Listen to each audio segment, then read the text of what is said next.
आज की ताज़ा खबरों के अपडेट में बात करेंगे देश भर की तमाम बड़ी और काम की खबरों के साथ ही भारत सरकार की ओर से लिए गए कुछ महत्वपूर्ण फैसलों जारी किए गए कुछ नए नियमों की। इसके अलावा पैन कार्ड को आधार कार्ड से अगर आप अभी तक नहीं कर पाए हैं लिंक, तो सरकार ने फिर बढ़ा दी है समय सीमा। आखिर क्या है पूरी खबर बताएंगे आपको इस अपडेट में। साथ ही यहाँ पर रेल यात्रियों के लिए जरूरी खबर, 1 अक्टूबर से बदल जाएगी भारतीय रेलवे की समय सारणी। इस खबर को भी जाने के पूरे विस्तार से। साथ ही यहाँ पर व्हाट्सएप चैनल वाले लोगों के लिए आज एक जरूरी और महत्वपूर्ण खबर है, बताएंगे आपको आगे इस अपडेट में। साथ ही राशन कार्ड धारकों के लिए खुशखबरी, अब राशन कार्ड से जुड़ी ये बड़ी सेवाएं अब मिल रही है ऑनलाइन। इस खबर को भी जानेंगे पूरे विस्तार से। साथ ही यहाँ पर पीएफ खाता धारकों के लिए एक जरूरी और महत्वपूर्ण खबर है। इसके अलावा राजस्थान रीट को लेकर भी एक बड़ी और महत्वपूर्ण खबर निकल कर सामने, बताएंगे आपको आगे इस अपडेट में। साथ ही कोरोना कर्फ्यू और लॉकडाउन से जुड़ी कुछ महत्वपूर्ण बड़ी खबरें हैं, बताएंगे आपको एक एक करके इस अपडेट में। साथ ही आज की तमाम बड़ी और काम की खबरों की बात करेंगे इस अपडेट में। बात करते हैं आज की पहली बड़ी खबर की, तो पैन कार्ड को आधार कार्ड से लिंक कराने की डेडलाइन फिर बढ़ी है आगे। सरकार ने पैन कार्ड को बायोमेट्रिक आईडी आधार से जोड़ने की समय सीमा को 6 महीने बढ़ाकर साल 2022 मार्च महीने तक कर दी है। वहीं केंद्रीय प्रत्यक्ष कर बोर्ड यानी सीबीडीटी ने एक बयान में कहा है कि कोविड-19 महामारी की वजह से विभिन्न हितधारकों को जो उनकी समस्या सामने आ रही है उसी को ध्यान में रखते हुए समय सीमा बढ़ा दी गई है, जिससे अनुपालन में आसानी यहाँ पर होगी। वही सीबीडीटी ने कहा है कि पैन कार्ड को आधार कार्ड से जोड़ने के लिए आयकर विभाग को आधार संख्या की सूचना यहाँ पर देने की समय सीमा 30 सितंबर 2021 से बढ़ाकर 31 मार्च 2022 कर दी गई है। साथ ही आयकर अधिनियम के तहत जुर्माने की कार्रवाई पूरी करने की आखिरी तारीख भी 30 सितंबर 2021 से बढ़ाकर 31 मार्च 2022 कर दी गई है। इसके अलावा बेनामी संपत्ति लेन देन रोकथाम अधिनियम 1988 के तहत न्यायिक निर्णय प्राधिकरण द्वारा नोटिस जारी करने व आदेश प्रेरित करने की समय सीमा भी मार्च 2022 तक बढ़ा दी गई है। आपको बता दें कि अब अगर आप 31 मार्च 2022 तक अपने पैन कार्ड को आधार कार्ड से लिंक नहीं करते हैं तो आप उसके बाद पैन कार्ड का इस्तेमाल नहीं कर पाएंगे। वही 31 मार्च 2022 के बाद आपका पैन कार्ड इनएक्टिव कर दिया जाएगा। साथ ही आपको सरकारी लाभ नहीं मिल पाएगा। इतना ही नहीं, रद्द होने के बाद आप अपने पैन कार्ड का इस्तेमाल करते हैं तो उसे आयकर अधिनियम के तहत धारा 272 का उल्लंघन माना जाएगा। ऐसे में पैन कार्ड धारकों को 1000 रुपये का जुर्माना भरना होगा। वही अब बात करते हैं अगली खबर की, तो उत्तर प्रदेश की योगी सरकार का बड़ा फैसला, यूपी में डॉक्टरों के रिटायरमेंट की उम्र होगी 70 वर्ष।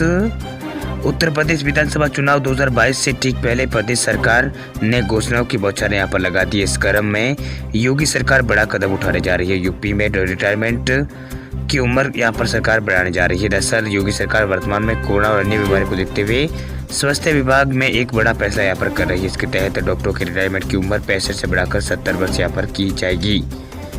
वही सरकार के इस निर्णय से संबंधित प्रस्ताव जल्दी कैबिनेट में यहाँ पर पेश किया जाएगा, जिस पर जल्दी मुहर लग जाएगी। वही उत्तर प्रदेश के शिक्षा मंत्री सुरेश खन्ना ने कहा है कि इस कोरोना काल में हमें ज़्यादा अनुभव वाले डॉक्टरों की आवश्यकता है। ऐसे में डॉक्टरों के रिटायरमेंट के बाद कोई प्राइवेट क्लिनिक यहाँ पर डॉक्टर रिटायरमेंट के बाद कोई प्राइवेट क्लिनिक ना खोले, इससे बेहतर है कि वो अपनी सेवाएं हमें दे। इसलिए हमने ये प्रस्ताव यहाँ पर तैयार यहाँ पर किया है। यूपी के सीएम योगी आदित्यनाथ ने इससे अपनी सहमति भी यहाँ पर दे दी है। वही अब बात करते हैं अगली खबर की, तो सरकारी कर्मचारियों के लिए खुशखबरी, राज्य सरकार ने बढ़ाया है महंगाई भत्ता।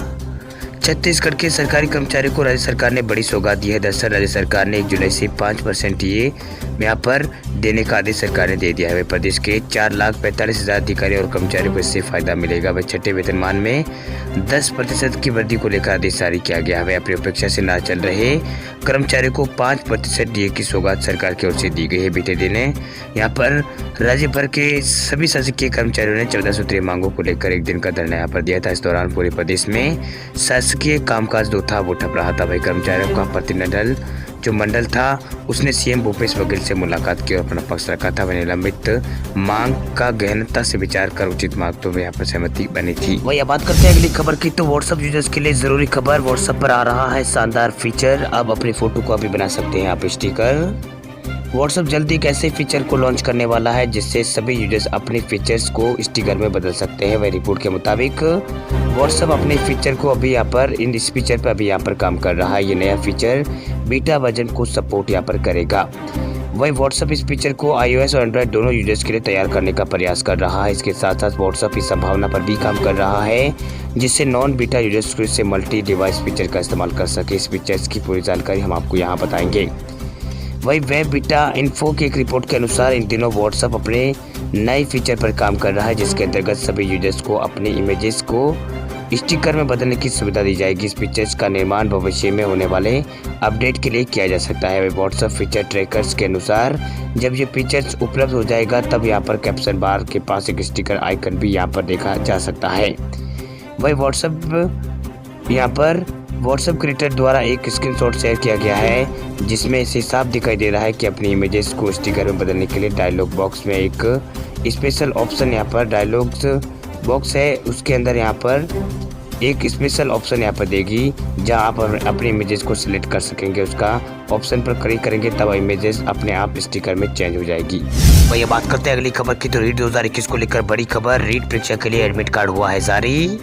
राजस्थान शिक्षक पात्रता परीक्षा 2021 का आयोजन 26 सितंबर 2021 को किया जाएगा। इसके लिए एडमिट कार्ड जारी कर दिया गया है। रीट परीक्षा प्रवेश पत्र आधिकारिक वेबसाइट readbser21.com पर जारी किया गया है। वही परीक्षा में शामिल होने के लिए अभ्यर्थियों को आधिकारिक वेबसाइट से एडमिट कार्ड डाउनलोड करना होगा।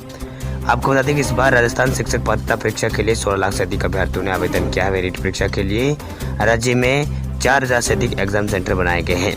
वह रीट 2021 परीक्षा का आयोजन पहले इस बार यहाँ पर आयोजन 2 पारियों में किया जाएगा। पहली पारी में कक्षा 6 से लगाकर 8वीं तक के लिए पात्रता परीक्षा सुबह 10 बजे से दोपहर 12:30 बजे तक होगी, जबकि दूसरी पारी कक्षा 1 से 5वीं तक के लिए शिक्षक पात्रता परीक्षा दोपहर 2:30 बजे से शाम 5 बजे तक होगी। दोनों ही पेपर के सभी प्रश्न पत्र जो होंगे वो बहुविकल्पीय होंगे।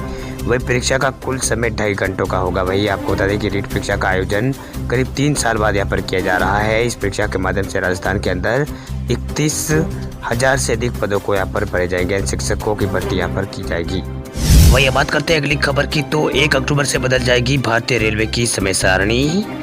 इंडियन रेलवे की समय सारणी में बदलाव होने जा रहा है। आपको बता दें कि बीते 2 वर्ष बाद रेलवे की नई समय सारणी यहाँ पर 1 अक्टूबर से लागू हो रही है। रेल विभाग पूरे जोरों शोरों से इसकी तैयारी यहाँ पर कर रहा है। वे लंबे समय के बाद बदल रहे रेलवे की समय सारणी काफ़ी यहाँ पर कुछ इसमें अलग होगा। वही 1 अक्टूबर से प्रयागराज मंडल की तमाम रेलवे स्टेशनों से गुजरने वाली ट्रेनों का समय भी बदलेगा। वही पिछले वर्ष मई महीना था उसमें यहाँ पर रेलवे स्पेशल और फेस्टिवल ट्रेनों का संचालन कर रहा था। नई समय सारणी लागू होने के बाद इन ट्रेनों से स्पेशल और फेस्टिवल ट्रेनों का यहाँ पर दर्जा हट सकता है। वही पिछले साल लॉकडाउन के बाद रेलवे सबसे पहले राजधानी एक्सप्रेस का संचालन यहाँ पर शुरू किया था। तब से अब तक सभी राजधानी एक्सप्रेस को स्पेशल ट्रेन के रूप में चलाया जा रहा है। आपको बता दें कि पिछले साल कोरोना की पहली लहर के बाद ट्रेनों का संचालन यहाँ पर 0 नंबर से शुरू हुआ था, लेकिन अब धीरे धीरे हालात यहाँ पर पटरी पाना शुरू हो गए। यहाँ पर टोटल 95% ट्रेनें अब तक यहाँ पर पटरी पर आ चुकी है। ऐसे में रेलवे मंत्रालय में लंबे समय से मंथन चल रहा है कि 1 अक्टूबर से लागू होने वाली नई समय सारणी से ट्रेन नंबरों को भी ट्रेन नंबर जो है उनके आगे से जो नंबर है उस पर 0 हटा लिया जाए। वही बात करते हैं अगली खबर की, तो एलपीजी उपभोक्ताओं के लिए खुशखबरी। एलपीजी सिलेंडर की बुकिंग पर बम्पर ऑफर मिल रहा है 2500 रुपये से अधिक का फायदा। बढ़ती महंगाई के बीच आपके लिए खुशखबरी है। दरअसल आप सस्ते में अब एलपीजी सिलेंडर ले सकते हैं। इसके साथ ही आपको और भी कई मुनाफे यहाँ पर ऑफर के तहत मिलेंगे। दरअसल पेटीएम आपके लिए खास ऑफर लेकर है, जिसके तहत आप पेटीएम के जरिए अगर गैस बुकिंग आप करते हैं तो आपको यहाँ पर 2700 रुपये तक का कैशबैक मिल सकता है। इस ऑफर के तहत अगर आप गैस सिलेंडर की बुकिंग पेटीएम से करते हैं तो आपको ये 2700 रुपये का सीधा फायदा होगा। दरअसल पेटीएम ने एलपीजी सिलेंडर की बुकिंग पर कैशबैक और कैश दूसरे सारे इनामों का ऐलान किया है। वही पेटीएम ने 3 पे 2700 कैशबैक ऑफर के नाम से एक स्कीम शुरू की है। नए यूजर्स इस ऑफर का फायदा उठा सकेंगे, जिसमें उन्हें लगातार 3 महीनों की पहली बुकिंग पर 900 रुपये तक का कैशबैक यहाँ पर दिया जाएगा। वही इस ऑफर में नियम और शर्तें भी है। दरअसल ये कैशबैक पहली बार एलपीजी सिलेंडर की बुकिंग करने वाले ग्राहकों को ही मिलेगा। वह यहाँ पर हर महीने 3 गैस सिलेंडर बुक करने पर पहली बुकिंग पर 900 रुपये तक का कैशबैक मिलेगा।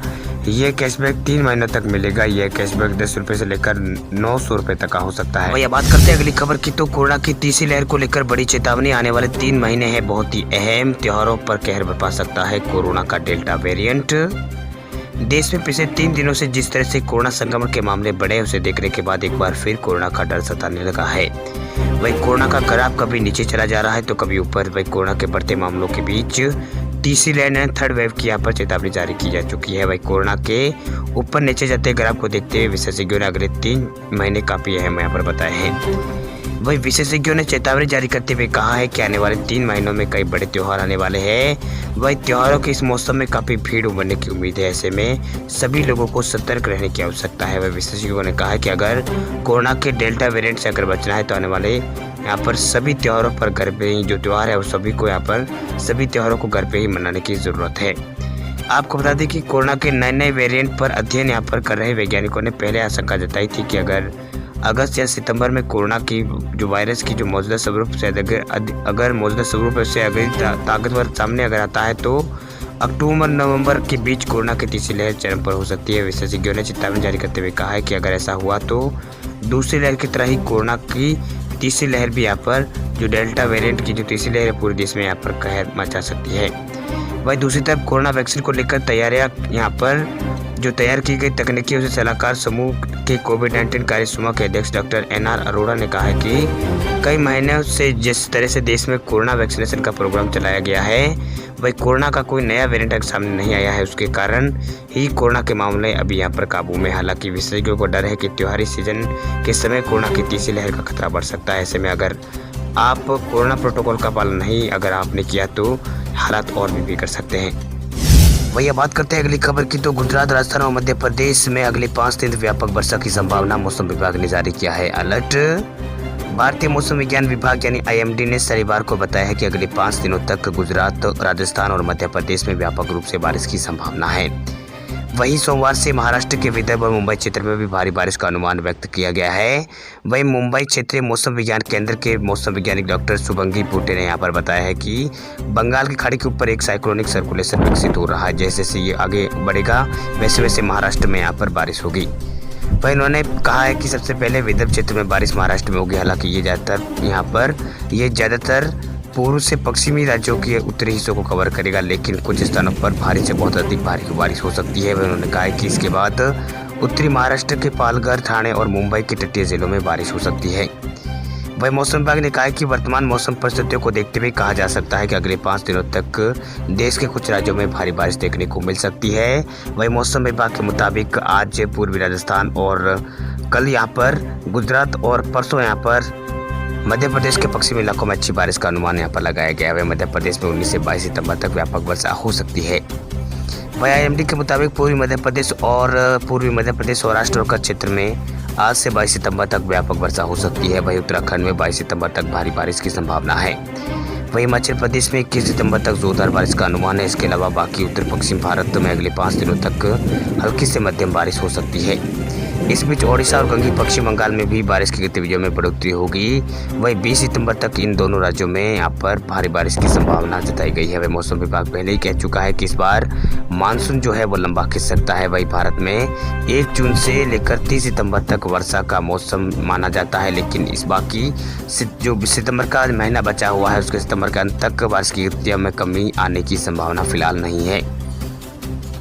वही मानसून के लंबे खिंचने से ठंड के मौसम की शुरुआत देरी से हो सकती है। वही खेत है किसानों के लंबे समय तक नमी रहने के कारण करीब की फसलों की कटाई और उसके बाद होने वाले रबी की फसल की बुआई में देरी की संभावना है। हालांकि ये ज़रूर है कि खेतों में नमी रबी की फसल के लिए काफ़ी यहाँ पर फ़ायदेमंद होगी।